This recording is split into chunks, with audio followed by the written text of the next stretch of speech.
नमस्कार जी। देखिए भाई, कल अपन ने पढ़ा था प्रमुख क्रांतिकारी, और प्रमुख क्रांतिकारी में देखिए मैंने आपको एक पढ़ाया था। कौन सा पढ़ाया था, एक बोलो? अर्जुन लाल सेठी। क्या पढ़ाया था भाई कल मैंने आपको? अर्जुन लाल सेठी के बारे में पढ़ाया था। अब उससे आगे देखो भाई, ध्यान दो। आज अपन पढ़ेंगे केसरी सिंह बारेट। क्या पढ़ेंगे भाई? केसरी सिंह बारेट।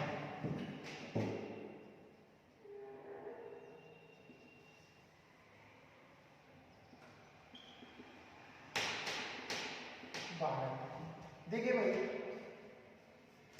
इस केसरी सिंह बारेट का जन्म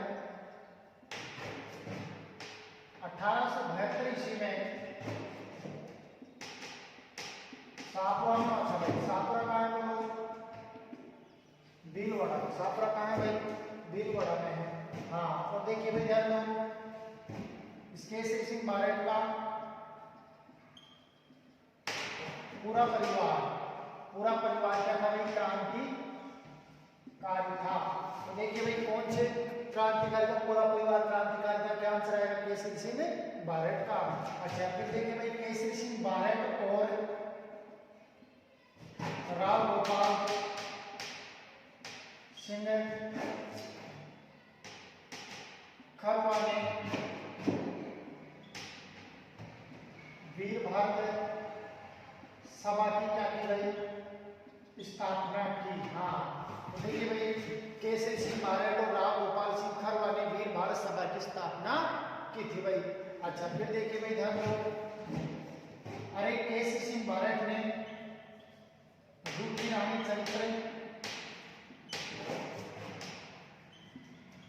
दुर्गादास चरित्र,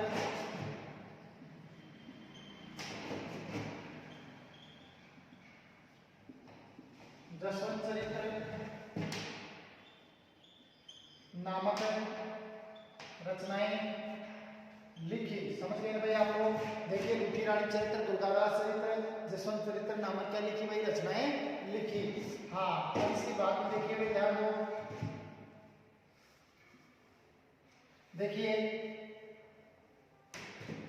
केसरी सिंह बारेट ने चेतावनी चौथा लिखा, लेकिन उससे पहले आप ये देखो, ध्यान दो, अरे 1903 की बात है। कब की बात है भाई? 1903 में लॉर्ड कर्जन, बोलो भाई कौन है? लॉर्ड कर्जन ने, देखिए भाई, एडवर्ड सप्तम के राज्यारोहण के लिए देखिए भाई, कौन सा दरबार बुलाया बोलो? दिल्ली दरबार। अरे कौन सा दरबार बुलाया? दिल्ली दरबार बुलाया। हाँ, 1903 में लॉर्ड कर्जन ने एडवर्ड सप्तम के राज्यारोहण के लिए दिल्ली दरबार बुलाया। समझ रहे ना आप लोग? अब देखिए भाई, दिल्ली दरबार बुलाया। अब इस दिल्ली दरबार में, कौन दरबार में भाई? इस दिल्ली दरबार में देखिए भाई ध्यान दो, मेवाड़ के महाराणा, अरे कहाँ के महाराणा? मेवाड़ के महाराणा फतेह सिंह। बोलो भाई कौन है? मेवाड़ के महाराणा फतेह सिंह। हाँ, फतेह सिंह को क्या किया भाई बोलो? आमंत्रित किया। अरे फतेह सिंह को क्या किया भाई? आमंत्रित किया। तो ध्यान दो, जब फतेह सिंह अरे इस दरबार में भाग लेने के लिए जा रहा था, फतेह सिंह इस दरबार में भाग लेने के लिए जा रहा था, तो ध्यान दो, इस केसरी सिंह बारेट ने तुरंत क्या लिखा? चेतावनी चुमटिया। बोलो भाई क्या लिखा? चेतावनी चुमटिया लिखा। और ये चेतावनी चुमटिया लिख करके ध्यान दो भाई, ये जब फतेह सिंह बाहर लेने के लिए जा रहा था तो इसको चेतावनी चुमटिया लिख कर दे दिया, और इस चेतावनी चुमटिया को पढ़ करके वो वापिस ही अपने घर आ गया। समझे ना आप लोग? हाँ, तो देखो भाई, ये चेतावनी चुमटिया क्या है बोलो? 13 सोल्टे है भाई। कौन सी भाषा के? बिंगल भाषा के। कौन सी भाषा के है भाई ये? बिंगल भाषा के। कितने सोल्टे है बोलो? 13। एक बार दोबारा देखो, ध्यान दो, देखिए भाई, केसरी सिंह बारेट का जन्म 1872 ईस्वी में कहाँ हुआ था? सापुरा में था। सापुरा कहाँ है? भीलवाड़ा में। केसरी सिंह बारेट का पूरा परिवार क्या था? क्रांतिकारी था। केसरी सिंह बारेट और राव गोपाल सिंह खरवा ने किसकी स्थापना की थी? वीर भारत सभा की स्थापना की थी। है भाई, किसकी स्थापना की थी? वीर भारत सभा की स्थापना की थी। और देखिए, केसरी सिंह बारेट ने रूपी रानी चरित्र, दुर्गादास चरित्र, जसवंत चरित्र नामक क्या लिखी भाई, इसने रचनाएं लिखी। हाँ, फिर देखिए भाई 1903 में लॉर्ड कर्जन ने एडवर्ड सप्तम के राज्यारोहण के लिए दिल्ली दरबार बुलाया और इस दिल्ली दरबार में मेवाड़ के महाराणा फतेह सिंह को आमंत्रित किया। और जब फतेह सिंह इस दरबार में भाग लेने के लिए जा रहा था तो ध्यान दो भाई, केसरी सिंह बारट ने इसको चेतावनी चूंटिया लिखकर दे दिया और इस चेतावनी चूंटिया को पढ़ करके वापिस ही अपने घर आ गया। तो बताओ भाई, चेतावनी चूंटिया किसको लिख कर दिया था? फतेह सिंह को लिख कर दिया था। किसको लिख कर दिया था भाई? फतेह सिंह को। हाँ ठीक है ना भाई। हाँ एक सेकंड भाई, लाइट गेम थोड़ा गलत में दो।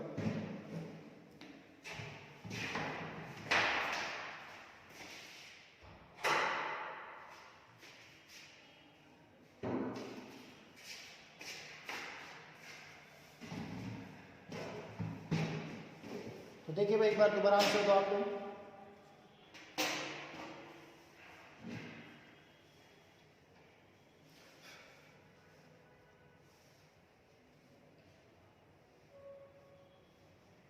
देखिए बताइए भाई, केसरी सिंह बारट का जन्म 1872 ईस्वी में कहाँ हुआ था भाई? सातवा भीलवाड़ा में हुआ था। इसका पूरा परिवार क्या था बोलो? क्रांतिकारी था। और देखिए केसरी सिंह बारट और राम गोपाल सिंह खरवा ने किसकी स्थापना की भाई? वीर भारत सभा की स्थापना की। और केसरी सिंह बारट ने रोटी रानी चरित्र, दुर्गादास चरित्र, जसवंत चरित्र नाम क्या लिखी भाई? रचनाएं लिखी। अच्छा फिर देखिए भाई 1903 में लॉर्ड कर्जन ने एडवर्ड सप्तम के राज्यारोहण के लिए कौन सा दरबार बुलाया बोलो? दिल्ली दरबार बुलाया। अरे भाई कौन सा दरबार बुलाया? दिल्ली दरबार बुलाया। तो देखिए भाई, इस दिल्ली दरबार में मेवाड़ के महाराणा फतेह सिंह को आमंत्रित किया और फतेह सिंह जब भाग लेने के लिए जा रहा था तो केसरी सिंह बारट ने इसको चेतावनी चूंटिया लिखकर दे दिया और इसको पढ़ने के लिए वापिस अपने घर आ गया। ठीक है भाई। अच्छा अब सुनो, देखो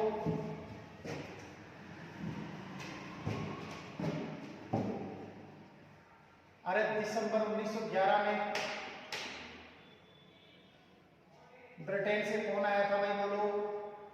देखिए भाई, ब्रिटेन से जॉर्ज पंचम आया। बोलो भाई कौन आया? जॉर्ज पंचम आया। हाँ, और ध्यान दो भाई, इस जॉर्ज पंचम के स्वागत के लिए देखिए भाई पुनः दिल्ली दरबार बुलाया। और देखिए भाई दिल्ली दरबार बुलाया। और देखो भाई ध्यान दो, दिल्ली दरबार बुलाया और इस दरबार में पुनः फतेह सिंह को, बोलो भाई किसको? पुनः फतेह सिंह को क्या किया बोलो भाई? आमंत्रित किया। लेकिन ध्यान दो, फतेह सिंह ने इसमें भी भाग नहीं लिया। ओके भाई, ओके। एक बार दोबारा देखो भाई, ध्यान दीजिए भाई। देखिए अरे दिसंबर 1911 में ब्रिटेन से कौन आया था? जॉर्ज पंचम आया। और जॉर्ज पंचम के स्वागत के लिए कौन सा दरबार बुलाया? दिल्ली दरबार बुलाया। और इस दिल्ली दरबार में पुनः फतेह सिंह को आमंत्रित किया, लेकिन फतेह सिंह ने इसमें भी भाग नहीं लिया। और ध्यान दो, अरे इस जॉर्ज पंचम ने देखिए भाई दिल्ली को राजधानी बनाने की क्या की भाई बोलो? घोषणा की। दिसंबर 1911 में घोषणा कब की? दिसंबर 1911 में घोषणा की। लेकिन ध्यान दो भाई, बनी कब? बनी 1 अप्रैल 1912 को। कब बनी भाई? 1 अप्रैल 1912 को बनी। हाँ, और ध्यान दीजिए, देखो आप सबको पता है कि इस जॉर्ज पंचम के साथ, अरे जॉर्ज पंचम के साथ कौन आई बोलो? अरे इसकी पत्नी आई। कौन आई? इसकी पत्नी आई। पत्नी का नाम था मैडम मेरी। बोलो क्या नाम था? मैडम मेरी था। और देखिए मैडम मेरी ने पुष्कर झील के किनारे महिला या जनाना घाट का निर्माण करवाया। अरे पुष्कर झील के किनारे एक घाट का निर्माण करवाया। मैडम मेरी ने उस घाट का नाम रखा महिला जनाना घाट है रखा भाई, समझ गए? तो बताओ मैडम मेरी ने कौन झील के किनारे घाट का निर्माण करवाया, पुष्कर झील के किनारे। और इस पुष्कर झील के किनारे देखो कितने घाट है, 52। बोलो कितने घाट है टोटल? टोटल 52 घाट है। कितने घाट है? टोटल 52 घाट है। तो 52 घाटों में से एक घाट का निर्माण मैडम मेरी ने करवाया था। ठीक है भाई, अब दोबारा समझिएगा। देखिए भाई, दिसंबर 1911 में ब्रिटेन से कौन आया? जॉर्ज पंचम आया। और जॉर्ज पंचम के स्वागत के लिए दिल्ली दरबार बुलाया। और दिल्ली दरबार में पुनः मेवाड़ के महाराणा फतेह सिंह को ही आमंत्रित किया, लेकिन फतेह सिंह ने इसमें भाग नहीं लिया। और देखिए जॉर्ज पंचम के साथ इसकी पत्नी कौन आई? मैडम मेरी आई। और मैडम मेरी ने पुष्कर झील के किनारे महिला जनाना घाट का निर्माण करवाया। और जॉर्ज पंचम ने दिल्ली को राजधानी बनाने की क्या की? घोषणा की। जबकि बनी कब? बोलो 1 अप्रैल 1912 को बनी भाई। ठीक है भाई, ओके, चले आगे। चलो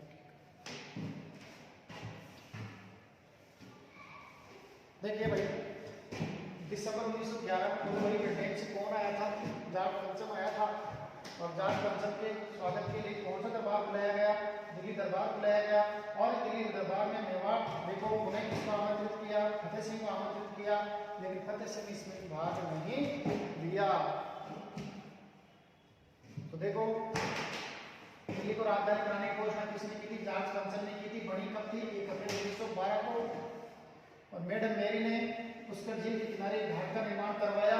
महिलाएं जलाना, इसमें गांधी जी की एस्टेब्लिशमेंट की गई, इसलिए इस घाट को गांधी घाट भी कहा जाता है। और दूसरी बात देखिए, इस झील के किनारे टोटल कितने घाट है भाई? 52 घाट है। कितने घाट है भाई? 52 घाट है। Okay okay.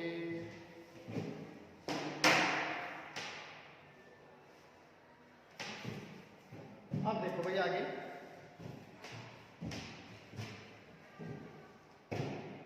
अब देखो भाई,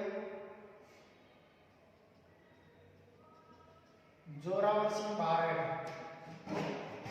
कौन भाई? बोलो एक बार। जोरावर सिंह बारड। देखिए भाई, जोरावर सिंह बारड का जन्म 1823 ईस्वी में उदयपुर में हुआ। कहां पर हुआ भाई? बोलो एक बार। उदयपुर में हुआ। हाँ, जन्म उदयपुर में हुआ। तो ध्यान रखना, अगर जन्म पूछे तो उदयपुर आएगा। और वैसे आपसे पूछा जाए कि निवासी रहने वाले कहाँ के थे, तो वह फिर आंसर क्या आएगा? शाहपुरा के थे। बोलो शाहपुरा कहाँ है? भीलवाड़ा में। लेकिन निवासी रहने वाले कहाँ के थे? बोलो भाई शाहपुरा के थे। जन्म कहाँ हुआ इनका? उदयपुर में हुआ। और जोरावर सिंह बारड देखो भाई, केसरी सिंह बारड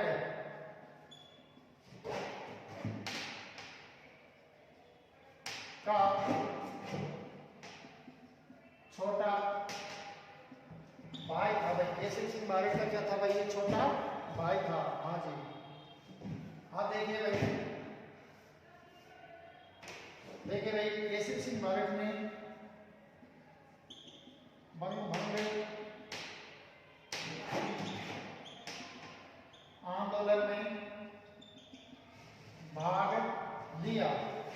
बंग आंदोलन में भाग लिया। किसने भाई? जोरावर सिंह बारड ने। ठीक है ना भाई? हाँ, अब देखिए भाई आगे क्या होता है, ध्यान दो भाई। देखिए भाई, जोरावर सिंह बारड ने प्रशिक्षण जैन वर्धमान पाठशाला में पाया। अरे भाई इन्होंने प्रशिक्षण कहाँ पर पाया? बोलो भाई, जैन वर्धमान पाठशाला में पाया भाई। हाँ, जैन वर्धमान पाठशाला कहाँ पर है भाई? जयपुर में। मैंने आपको पहले बताया था भाई, जैन वर्धमान पाठशाला कहाँ पे है? बोलो जयपुर में भाई। वहां पर इसने क्या पाया था? बोलो प्रशिक्षण पाया था। ठीक है भाई? हाँ ओके, चलिए आगे देखिए भाई, ध्यान दो।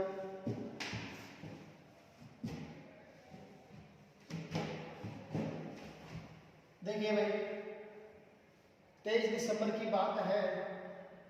अरे 23 दिसंबर 1912 को दिल्ली के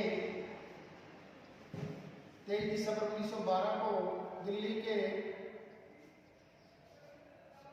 चांदनी चौक में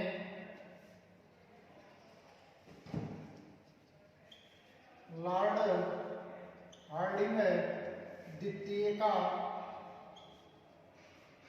जुलूस निकाला जा रहा था। जवाब दोबारा। 23 दिसंबर 1912 को दिल्ली के चांदनी चौक में लॉर्ड हार्डिंग का जुलूस निकाला, यानी जुलूस निकाला जा रहा था। अब जुलूस निकाला जा रहा था तो ध्यान दो भाई, जोरावर सिंह बारेट ने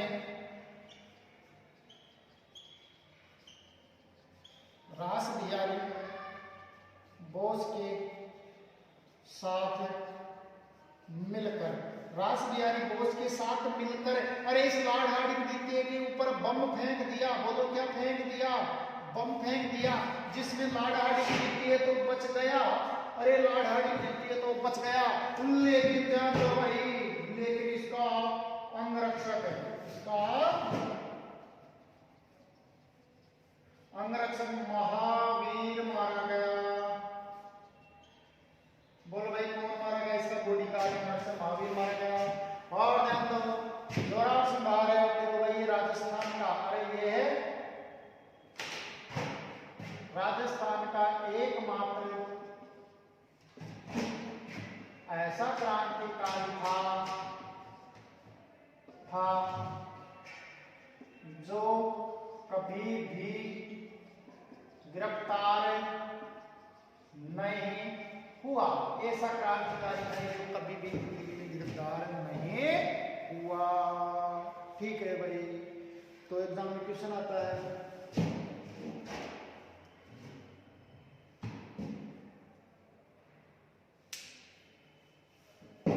जोरावर सिंह बारेट को कौन से षड्यंत्र में गिरफ्तार किया? तो ध्यान दो भाई, आप लोग आंसर दोगे कि इसको किसी भी षड्यंत्र में गिरफ्तार नहीं किया। अगर गिरफ्तार करते तो प्रिय लाइन थोड़ी आती कि ऐसा एकमात्र क्रांतिकारी था जो कभी गिरफ्तार नहीं हुआ। ठीक है भाई, एक बात समझो। बोले भाई जोरावर सिंह बारेट का जन्म 1883 में कहां पर हुआ? उदयपुर में हुआ। और ये निवासी रहने वाला कहां का था? सापुरा का था। सापुरा का है भीलवाड़ा में। और देखिए भाई, जोरावर सिंह बारेट केसरी सिंह बारेट का क्या था? छोटा भाई था। और जोरावर सिंह बारेट ने बंग आंदोलन में क्या लिया? बोलो, भाग लिया। और जोरावर सिंह बारेट ने प्रशिक्षण जैन वर्धमान पाठशाला में पाया, जैन वर्धमान पाठशाला में पाया। इसके गुरु का नाम क्या था? अमृतचंद। बोलो भाई क्या नाम था? अमृतचंद था। और गुरु का नाम क्या था? बोलो, अमृतचंद। फिर देखिए भाई, 23 दिसंबर 1912 को दिल्ली के चांदनी चौक में लॉर्ड हार्डिंग द्वितीय का जुलूस निकाला जा रहा था। तो ध्यान दो, जोरावर सिंह बारेट ने रास बिहारी बोस के साथ मिलकर इस लॉर्ड हार्डिंग द्वितीय के ऊपर बम फेंक दिया, जिसमें लॉर्ड हार्डिंग तो बच गया, लेकिन इसका अंगरक्षक महावीर मारा गया। ओके भाई, ओके, चलो आगे देखो क्या होता है। देखिए भाई, ध्यान दीजिए, बताओ, बिना देखे आंसर देना भाई। बताइए, जोरावर सिंह बारेट का जन्म 1883 में कहाँ हुआ था भाई? उदयपुर में हुआ था। ये निवासी रहने वाला कहाँ का था? सापुरा का था भाई। सापुरा का भीलवाड़ा। ये केसरी सिंह बारेट का क्या था भाई? छोटा भाई था। और इसने बंग आंदोलन में क्या लिया भाई? भाग लिया। और इसने प्रशिक्षण कहाँ पर पाया? जैन वर्धमान पाठशाला में पाया। और देखिए भाई, इसने 23 दिसंबर 1912 को दिल्ली के चांदनी चौक में लॉर्ड हार्डिंग द्वितीय का जुलूस निकाला जा रहा था। तो ध्यान दो भाई, इसने जोरावर सिंह बारेट ने रास बिहारी बोस के साथ मिलकर इसके ऊपर बम फेंक दिया। लॉर्ड हार्डिंग तो बच गया, लेकिन महावीर मारा गया। और ये एकमात्र क्रांतिकारी है जो कभी गिरफ्तार नहीं हुआ। ठीक है भाई, हाँ चलो बाकी देखो।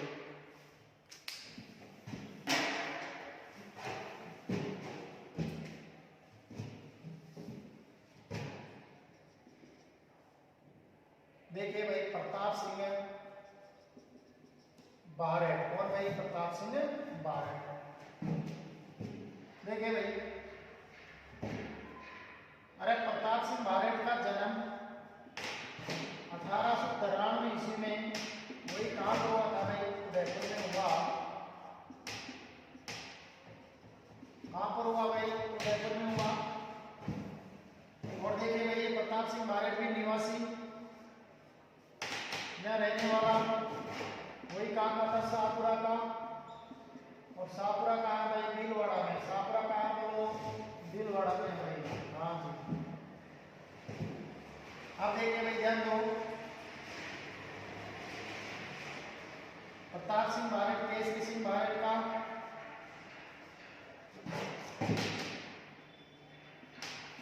पुत्र था। अरे भाई इसका पुत्र था बोलो, प्रताप सिंह बारट का पुत्र था। और देखिए तो केसरी सिंह बारट का पुत्र था। प्रताप सिंह बारट राजस्थान का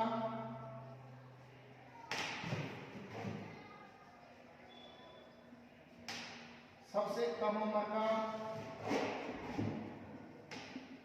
क्रांतिकारी था। सबसे कम उम्र का क्या था भाई? क्रांतिकारी था। और देखिए इस प्रताप सिंह बारट को बनारस षड्यंत्र के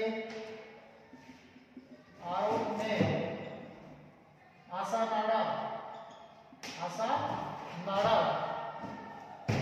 नाड़ा रेलवे स्टेशन, तो ये बनारस षड्यंत्र हुआ था 1914-15 में। तो आसानाड़ा रेलवे स्टेशन, आसानाड़ा रेलवे स्टेशन कहाँ है? जोधपुर में।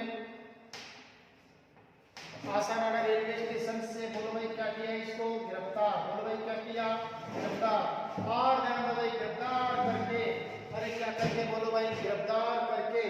देखो भाई इसको गिरफ्तार करके, ध्यान दो भाई इसको बरेली कहाँ है? बोलो यूपी में। तो बरेली की जेल में डाल दिया। अरे बोलो कौन जेल में डाल दिया भाई इसको? बरेली की जेल में डाल दिया। समझ रहे ना आप लोग? और बरेली की जेल में डालकर देखो भाई इसको घोर यातनाएं दी गई। बोलो भाई क्या दी गई इसको? घोर यातनाएं दी गई। समझ रहे ना आप लोग? अब देखिए भाई घोर यातनाएं दी गई और कहा कि तू ये काम करना छोड़ दे, हम तेरे को आजाद कर देंगे। ठीक है भाई? हाँ, हम तेरे को क्या कर देंगे भाई? आजाद कर देंगे। ठीक है। लेकिन इसने और दूसरी बात, तेरी माता भी रोती रहती इसलिए भी काम करना छोड़ दे। तो ध्यान दो इस प्रताप सिंह बारट ने अंत में कहा कि मेरी माता रोती है तो रोने दो, मेरी माता को हंसाने के लिए मैं हजारों माताओं को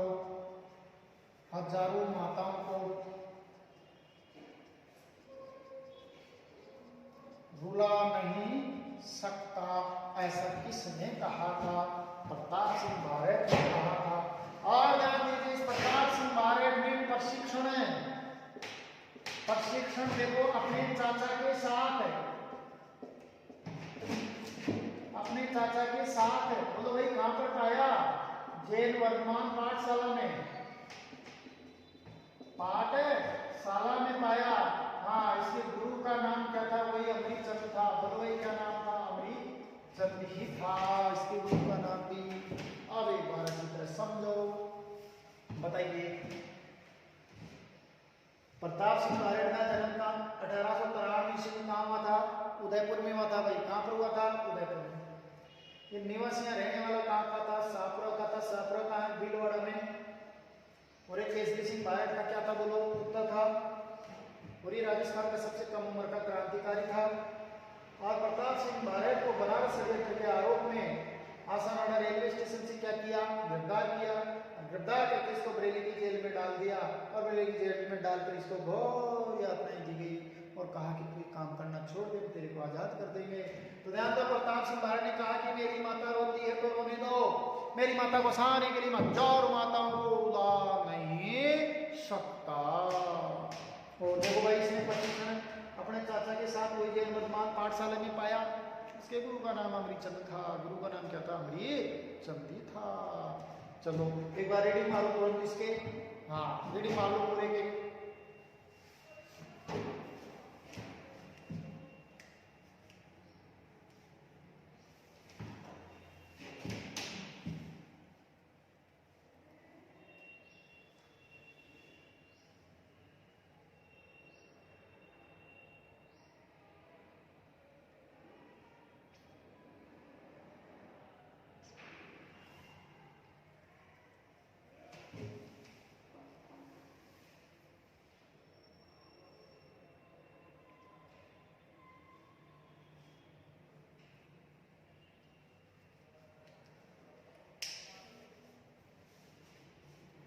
ठीक है भाई, मालियों की रीडिंग है ना। चलो अब देखो, अब बिना देखे आंसर दो। बोलो प्रताप सिंह बारेट का जन्म 1893 ईस्वी में कहाँ हुआ था भाई? उदयपुर में। बताइए भाई निवासी रहने वाला कहाँ का था? साबरा का था। साबरा का भीलवाड़ा में। ये केसरी सिंह बारेट का क्या था भाई? उत्तर था। और राजस्थान का सबसे कम उम्र का क्या था? बोलो क्रांतिकारी था। और देखिए भाई इसको बनारस षड्यंत्र के आरोप में आसाराम रेलवे स्टेशन से क्या किया भाई? गिरफ्तार किया और गिरफ्तार करके इसको बरेली की जेल में डाल दिया और इसको क्या दी गई? बोलो घोर यातनाएं दी गई और कहा कि तू काम करना छोड़ दे, हम तेरे को आजाद कर देंगे। ओके अब देखो भाई, अरे प्रताप सिंह बारेट ने अंत में कहा कि मेरी माता रोती है तो रोने दो, मेरी माता को हंसाने के लिए मत जाओ, माता को गा नहीं सकता। और इसने पश्चिम में चाचा के साथ जैन वर्धमान पाठशाला में पाया नीलचंद के पास। ओके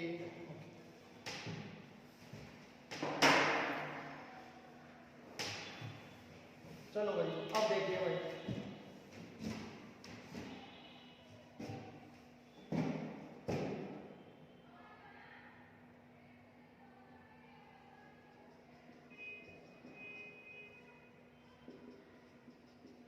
सागरमल गोपा। कौन भाई? सागरमल गोपा। ठीक है ना भाई। तो देखो भाई ध्यान दो, अरे सागरमल गोपा का जन्म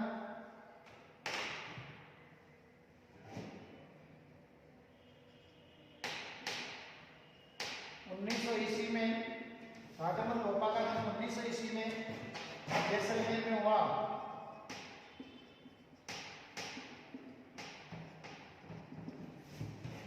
कहाँ पर हुआ भाई? बोलो एक बार। जैसलमेर में हुआ। किसका जन्म भाई? सागरमल गोपा का जन्म। ठीक है भाई। हाँ अब देखिए भाई, सागरमल गोपा ने जैसलमेर का शासक जवाहर सिंह के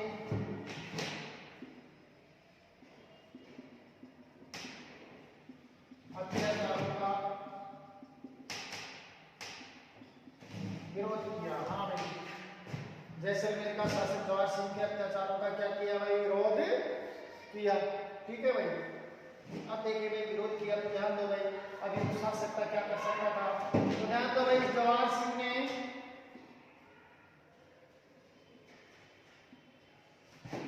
सागरमल गोपा को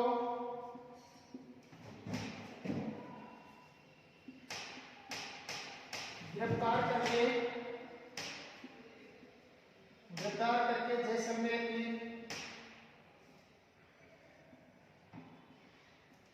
जेल में डाल दिया। बोलो भाई कहां पर डाल दिया इसको? जैसलमेर की जेल में डाल दिया। और देखिए भाई जैसलमेर की जेल में डाल करके इसको घोर क्या दी गई? बोलो भाई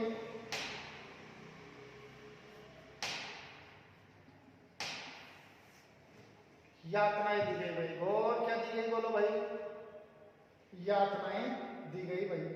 हाँ अब ध्यान दो भाई, देखो सागरमल गोपा को गिरफ्तार करके देखो भाई कौन जेल में डाल दिया? बोलो भाई ये तो भाई अपनी डाल दिया, जैसलमेर की जेल में डाल दिया और यातनाएं दी गई। लेकिन ध्यान दो, इस सागरमल गोपा ने इस जैसलमेर की जेल में, अरे जैसलमेर की जेल में रहकर कुछ क्या लिख दी भाई? बोलो पुस्तकें लिख दी। वो जेल में रह करके क्या लिख दी? बोलो कुछ पुस्तकें लिख दी। जैसे देखो एक तो क्या लिखी? बोलो आजादी का दीवाना,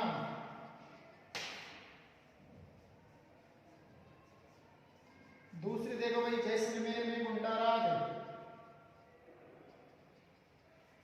बोलो भाई दूसरी कौन सी लिखी? जैसलमेर में गुंडा राज।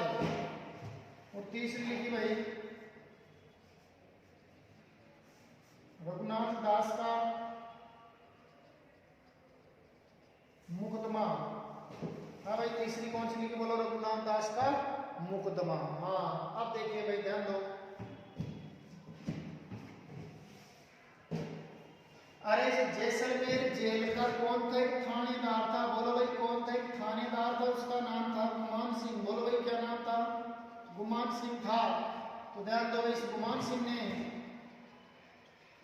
सागरमल गोपा के ऊपर बोलो भाई क्या डाल दिया, मिट्टी का तेल डाल दिया। तेल डालकर बोलो भाई क्या लगा दी, आग लगा दी। बोलो भाई क्या लगा दी, आग लगा दी। कौन सी तारीख को लगाई, 3 अप्रैल को। कौन सी तारीख को लगाई भाई, 3 अप्रैल 1946 को लगाई। बेचारा एक दिन तड़पा और 4 अप्रैल 1946 को बोलो क्या हो गया, शहीद हो गया। बोलो भाई क्या हो गया, शहीद हो गया 4 अप्रैल को। 3 तारीख को आग लगाई। अब ध्यान दो भाई, सागरमल गोपा की तो हत्याकांड हुआ था। इस सागरमल गोपा हत्याकांड की जांच के लिए कौन सा आयोग गठित किया, तो आप लोग क्या आंसर दोगे, बोलो गोपाल स्वरूप। कौन सा आयोग, गोपाल स्वरूप पाठक आयोग गठित किया। अरे कौन सा आयोग गठित किया, बोलो गोपाल स्वरूप पाठक आयोग गठित किया। एक बार दोबारा देखो, बताओ सागरमल गोपा का जन्म 1900 ईस्वी में कहाँ हुआ, जैसलमेर में हुआ। और सागरमल गोपा ने जैसलमेर का शासक जवाहर सिंह के अत्याचारों का क्या किया, विरोध किया। और ध्यान दो, जवाहर सिंह ने सागरमल गोपा को गिरफ्तार करके बोलो कौन सी जेल में डाला, जैसलमेर की जेल में डाला। जैसलमेर की जेल में रहकर सागरमल गोपा ने 3 पुस्तकें लिख दी। बोलो एक तो आजादी का दीवाना, एक जैसलमेर में गुंडा राज और एक रघुनाथ दास का मुकदमा। अब देखो भाई, बोलो देखिए, इस जैसलमेर जेल का थानेदार गुमान सिंह ने सागरमल गोपा के ऊपर मिट्टी का तेल डालकर आग लगा दी 3 अप्रैल 1946 को। 4 अप्रैल 1946 को शहीद हो गया। और सागरमल गोपा हत्याकांड के लिए कौन सा आयोग गठित किया, गोपाल स्वरूप पाठक आयोग गठित किया। तुरंत इसको रीडिंग मारो, एक बार समझ लो, फिर बिना देखे आंसर देना आप लोग, है ना भाई। हाँ रीडिंग मारो इसकी।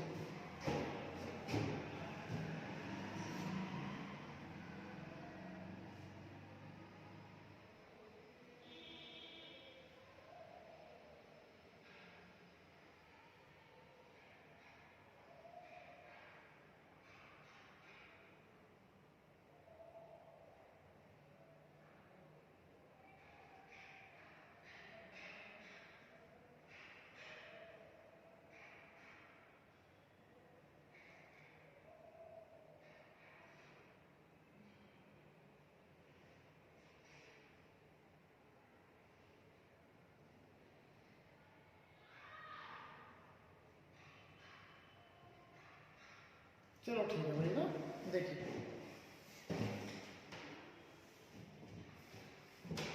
देखिए भाई ध्यान दो, बताइए भाई सागरमल गोपा का जन्म 1900 ईस्वी में कहाँ हुआ, जैसलमेर में हुआ। इसने जैसलमेर के शासक जवाहर सिंह के अत्याचारों का बोलो भाई क्या किया, विरोध किया। और देखिए सागरमल गोपा को गिरफ्तार करके इसने जैसलमेर की जेल में डाल दिया। और देखो भाई जैसलमेर की जेल में डाल करके इसको क्या की गई, बोलो घोर यातनाएं दी गई। और जैसलमेर की जेल में रहकर इसने कितनी पुस्तकें लिखी, बोलो 2। एक तो आजादी का दीवाना, और एक जैसलमेर में गुंडा राज, और एक रघुनाथ दास का मुकदमा। फिर देखो भाई जैसलमेर के थानेदार था, उसका नाम क्या था, गुमान सिंह। तो ध्यान दो भाई, गुमान सिंह ने सागरमल गोपा के ऊपर मिट्टी का तेल डाला और आग लगा दी और 4 तारीख को शहीद हो गया। और देखो सागरमल गोपा हत्याकांड की जांच के लिए कौन सा आयोग गठित किया, बोलो गोपाल स्वरूप पाठक आयोग गठित किया। ठीक है भाई, अब देखिए भाई आगे ध्यान दो,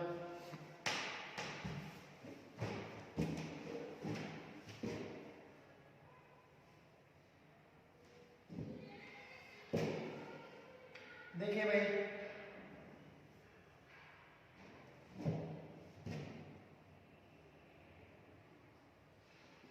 सेठ जमुना लाल बजाज। देखिए भाई सेठ जमुना लाल बजाज का जन्म 1889 ईस्वी में काशी का बास, अरे काशी का बास कहाँ है, सिक्कर में हुआ। हाँ, सेठ जमुना लाल बजाज का जन्म 1889 ईस्वी में काशी का बास सिक्कर में हुआ। और देखिए भाई सेठ जमुना लाल बजाज को गांधी जी का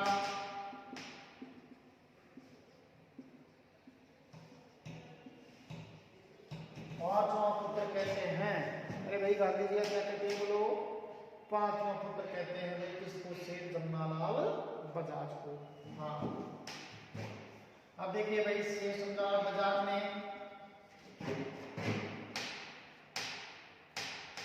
सिक्कर प्रजा मंडल की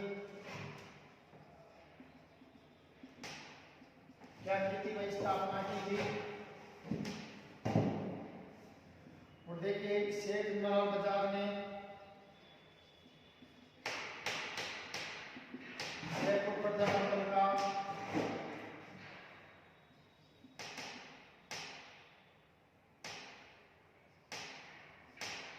पुनर्गठन किया नए सिरे से। ध्यान दो वैसे जयपुर प्रजा मंडल ने क्या किया था बोलो, पुनर्गठन किया था। कब किया था, 1936-37 में। 1936-37 में जबकि ध्यान दो भाई जयपुर प्रजा मंडल की स्थापना किसने की बोलो, अरे जयपुर प्रजा मंडल की स्थापना किसने की थी, कपूर चंद पाटने ने की थी भाई की। बताइए कब की थी, 1921 में की थी। और ये राजस्थान की क्या है बोलो भाई, पहली प्रजा मंडल है।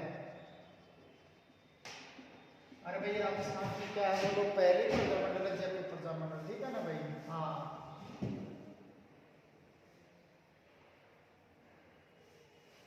अब देखिए भाई ध्यान दो, सेठ जमनालाल बजाज है कौन भाई, सेठ जमनालाल बजाज ने ध्यान दो भाई काला कानून का विरोध किया था। काला कानून का विरोध किया था। रोलेट एक्ट कब बना था, 1919 में। समझिए इसमें ना अपील ना दलील होती है। तो काला कानून का विरोध किसने किया था, सेठ जमनालाल बजाज ने किया था। अब देखो भाई आगे क्या होता है, ध्यान दो। अरे सेठ जमनालाल बजाज ने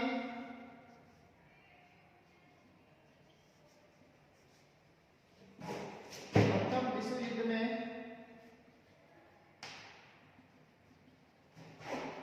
अंग्रेजों का साथ दिया। प्रथम विश्व युद्ध में अंग्रेजों का साथ दिया, इसलिए ध्यान दो भाई अंग्रेजों ने इसे सितार ए हिंद की उपाधि दी। अंग्रेजों ने इसे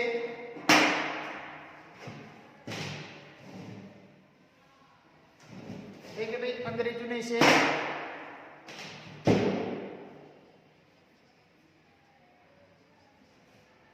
राय बहादुर का खिताब दिया। हाँ भाई बोलो एक बार दोबारा, कौन सा खिताब दिया बोलो इसको अंग्रेजों ने, राय बहादुर का खिताब दिया, ठीक है भाई। हाँ अब ध्यान दो भाई,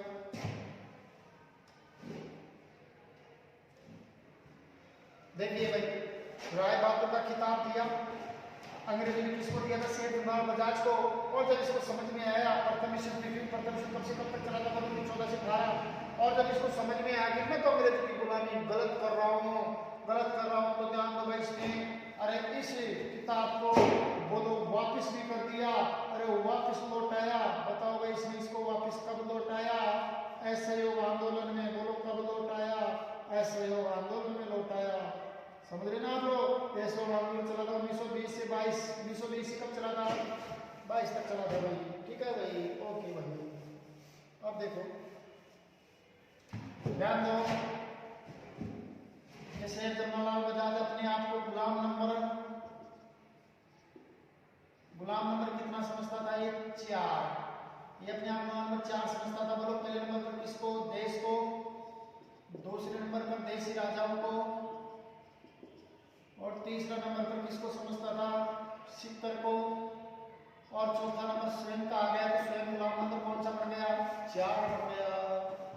एक बार दोबारा देखो, और आप सबको पता है सेठ जमनालाल बजाज के नाम से बांसवाड़ा में माही बजाज सागर बांध है, जो राजस्थान का सबसे लंबा बांध है, जिसकी लंबाई 3109 मीटर है। कितनी है भाई, 3109 मीटर है। राजस्थान में सबसे लंबा बांध कौन सा है, माही बजाज सागर बांध। राजस्थान में सबसे ऊंचा बांध कौन सा है, जाखम बांध प्रतापगढ़ में, 81 मीटर ऊंचाई है उसकी। और राजस्थान में सबसे अधिक भराव क्षमता वाला बांध है राणा प्रताप सागर बांध। रावतपाटा चित्तौड़गढ़ में चूल्हे जगह बात करें राजस्थान का सबसे अधिक भ्रमण क्षमता वाला कहाँ पे, ठीक है ओके। पश्चिम राजस्थान में सबसे लंबा बांध कौन सा है भाई, जवाई बांध, पाली जिले में, समझ गए ना आप लोग। हाँ, और जवाई बांध में जब पानी की कमी पड़ जाती है तो उस पानी से ही बांध का लाया जाता है उदयपुर में, समझ गए ना आप लोग। तो जवाई बांध में पानी कौन से बांध का लाया जाता है जब कमी पड़ जाती है तो से ही बांध का। एक बार दोबारा देखो, बोलो। शेर कृष्णालाल बजाज का जन्म 1889 ईस्वी में कहाँ हुआ? अरे काशी का बात सिक्कर में हुआ। और शेर कृष्णालाल बजाज को गांधी जी का 5वां पुत्र कहा जाता है। और शेर कृष्णालाल बजाज ने सिक्कर प्रजामंडल की स्थापना की। और शेर कृष्णालाल बजाज ने जयपुर प्रजामंडल का पुनर्गठन किया 1936-37 में। और देखो भाई, जयपुर प्रजामंडल की स्थापना किसने की थी? कपूर चंद पाठक ने की थी। बोलो कब की थी? 1931 में की थी। राजस्थान की पहली प्रजामंडल है। और देखो भाई, शेर कृष्णालाल बजाज ने काला कानून का विरोध किया। काला कानून 1919 में बना। और देखो, शेर कृष्णालाल बजाज ने प्रथम विश्व युद्ध में अंग्रेजों का साथ दिया, इसलिए अंग्रेजों ने इसको राय बहादुर का खिताब दिया। बोलो भाई, कौन सा खिताब दिया इसको? राय बहादुर का। और देखो भाई, इसने इस किताब को वापस कब लौटाया? ऐसे आंदोलन में लौटाया। ऐसे आंदोलन 1920 से लेकर तब तक चला था, 22 तक चला था। और शेर कृष्णालाल बजाज गुलाम अपने आप को गुलाम कितना समझता था? 4 पहले प्रदेश को, दूसरे प्रदेश के राजाओं को, तीसरा सिक्कर, चौथा स्वयं का। ओके, देखो दोबारा एक बार रीडिंग मारो इसकी, 1 सेकंड तुरंत रीडिंग मार रही है ना। हाँ, पानी पी लेता हूँ जब तक, तुरंत रीडिंग मारो इसकी।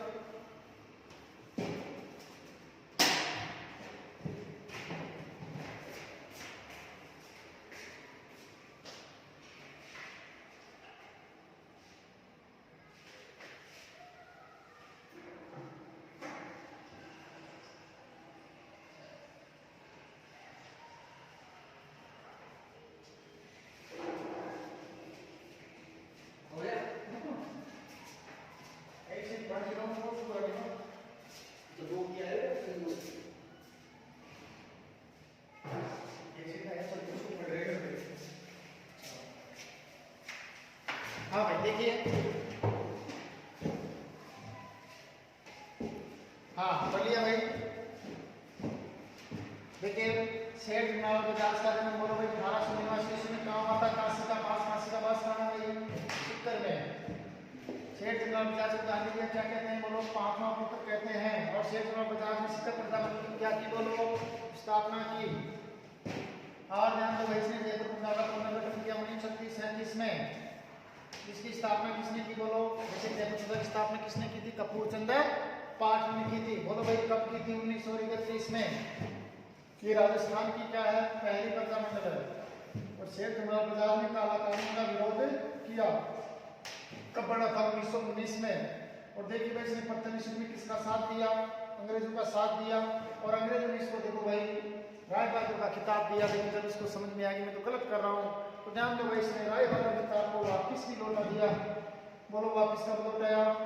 ऐसे हमने भी लौटाया 1920 से 22 तक चला था। और ये अपने आप गुलाम नंबर कितना समझता था? 4। पहले नंबर देश को, दूसरे नंबर देश के राजाओं को, तीसरा सिक्कर का, और चौथा किसका हो गया भाई? स्वयं का हो गया। आप देखिए भाई आगे,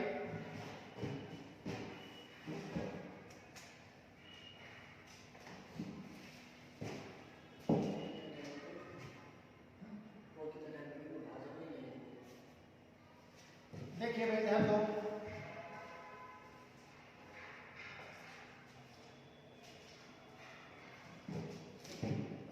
भोगीलाल पांड्या,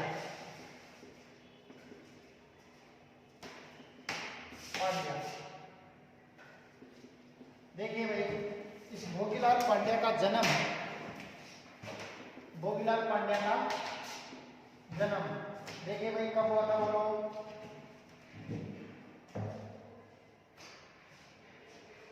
1904 ईस्वी में सिमलवाड़ा ग्राम।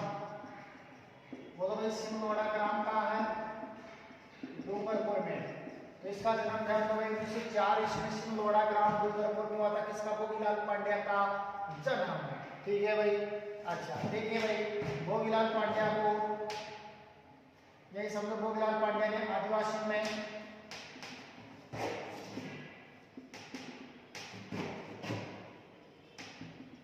जन जागृति पैदा की। इसलिए ध्यान दो भाई, इस भोगीलाल पांड्या को भी एक तरह से ध्यान दो भाई, आदिवासियों का मसीहा कहा जाता है। बोलो भाई, आदिवासियों का क्या कहा जाता है? मसीहा कहा जाता है। किसको भाई? भोगीलाल पांड्या को। अब सुनो भाई, देखिए क्यों कहा जाता है। किसने आदिवासी में जनजागृति पैदा की? लेकिन ध्यान दो, मैंने एक बार पहले भी बताया था पिछली क्लासों में कि आदिवासियों में से आप पहली प्राथमिकता मोतीलाल तेजावत को देनी है। अगर दोनों ऑप्शन में आ जाए भोगीलाल पांड्या और मोतीलाल तेजावत, तो पहली प्राथमिकता मोतीलाल तेजावत को ही देना है। हाँ, और देखिए भाई, इस भोगीलाल पांड्या ने वांगड़ सेवा मंदिर की क्या की थी? बोलो, स्थापना की। ठीक है ना भाई, वांगड़ सेवा मंदिर की स्थापना की। और देखिए भाई, ध्यान दो, डूंगरपुर में। और देखिए भाई, इस भोगीलाल पांड्या को वांगड़ का क्या कहते हैं भाई? इसको वांगड़ का गांधी कहते हैं। बोलो भाई, क्या कहते हैं? वांगड़ का गांधी कहते हैं। बहुत इंपॉर्टेंट है, वांगड़ का गांधी किसको कहते हैं? भोगीलाल पांड्या कहते हैं। राजस्थान का गांधी किसको कहते हैं? गोकुलभाई भट्ट को राजस्थान का गांधी अभी पढ़ा मतलब लिखूंगा तो राजस्थान में गांधी गोकुलभाई भट्ट, लेकिन वांगड़ का गांधी या वांगड़ का गांधी कौन है भाई? वांगड़ का गांधी कौन है? भोगीलाल पांड्या। ध्यान रखना, वांगड़ का गांधी कौन है? सॉरी, वांगड़ का गांधी कौन है? भोगीलाल पांड्या है। राजस्थान का गांधी कौन है? गोकुलभाई भट्ट है। दो क्वेश्चन है आपके लिए। तो वांगड़ का गांधी कौन हो गया? भोगीलाल पांड्या। तो देखिए, इस भोगीलाल पांड्या ने हरिजन सेवा समिति की क्या की भाई? बोलो, स्थापना की। और देखिए, देखो भाई, बहुत इंपॉर्टेंट है, भोगीलाल पांड्या ने डूंगरपुर प्रजामंडल की स्थापना की। बोलो भाई, डूंगरपुर प्रजामंडल की स्थापना कब की? 1944 में की। बोलो भाई, कब की? 1944 में की डूंगरपुर प्रजामंडल की स्थापना। दोबारा देखो, भोगीलाल पांड्या का जन्म 1904 ईस्वी में कहाँ हुआ? सिमलवाड़ा ग्राम डूंगरपुर में हुआ। भोगीलाल पांड्या ने आदिवासियों में जनजागृति पैदा करने का काम भी किया। और देखिए, भोगीलाल पांड्या को भी आदिवासियों का मसीहा कहा जाता है।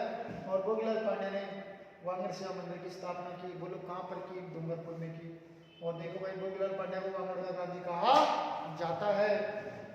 और भोगीलाल पांड्या ने हरिजन सेवा समिति की भी स्थापना की।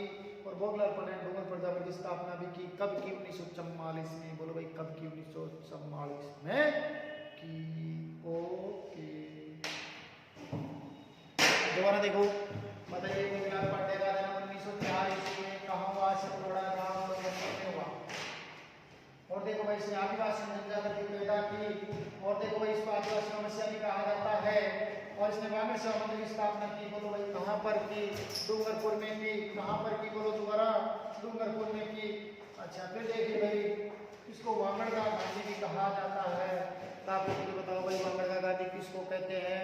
भोगीलाल पांड्या को कहते हैं वांगड़ का गांधी। और जबकि राजस्थान का गांधी किसको कहते हैं? बोलो, गोकुलभाई भट्ट को कहते हैं भाई, राजस्थान का गांधी। हाँ, तो देखिए भाई, इसने हरिजन सेवा समिति की क्या की? बोलो, स्थापना की। और देखिए भाई, इस भोगीलाल पांड्या ने डूंगरपुर प्रजामंडल, कौन सी प्रजामंडल भाई? डूंगरपुर प्रजामंडल की स्थापना की। बोलो भाई, कब की? 1944 में की। बहुत इंपॉर्टेंट क्वेश्चन है ये, हर एग्जाम में पूछा जाता है कि डूंगरपुर प्रजामंडल की स्थापना किसने की थी? बोलो भाई, आंसर क्या आता है? भोगीलाल पांड्या ने की थी। और कब की थी? बोलो, 1944 ईस्वी में की थी। ठीक है भाई, अब देखिए बाकी अपन कब पढ़ेंगे?